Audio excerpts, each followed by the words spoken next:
tume lose concentration na tukua kwenye organization nzuri wakati wenzetu waliamua kucheza direct football.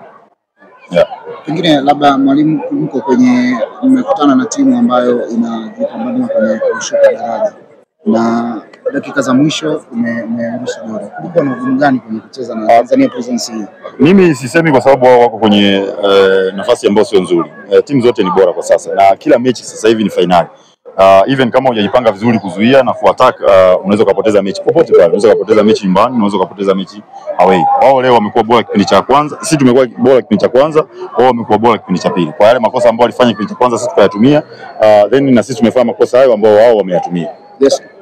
Coach, inaonekana kwamba michezo miwili mfululizo unaruhusu magoli mengi, lakini aina ya magoli ambayo unaruhusu kama leo tumeshuhudia ni cross nyingi.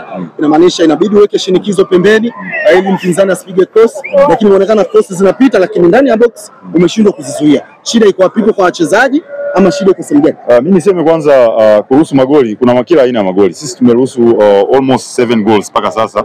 Kwa goli ambazo tumeruhusu mostly nyingi zilikuwa ni set pieces na open play, lakini leo tumeruhusu goli za cross. Kwa hiyo kila unapocheza mechi kuna new moment inatokea. Leo imetokea moment ya sisi kushindwa kublock cross na kushindwa kuzuia cross ambapo itakuja sasa kule kwenye eneo la pili. Kwa hiyo kila mechi inapokuja huwa inakuja na changamoto yake. Kwa hiyo imekuja kitu kama hicho tunapokea kama mwalimu, kuweka out tena uwanjani kuona jinsi gani ambavyo tunaweza tukacorrect. Mwisho, mpango wako kwa JKT Tanzania namna ambavyo ulikuta na ilivyo hivi sasa unaiona wapi? Kikubwa ambacho tangu nimekuja JKT kikubwa sana ni kuibakiza timu sehemu salama. Kwa hiyo hayo ndo malengo ambayo niko nayo na naamini bado time ipo.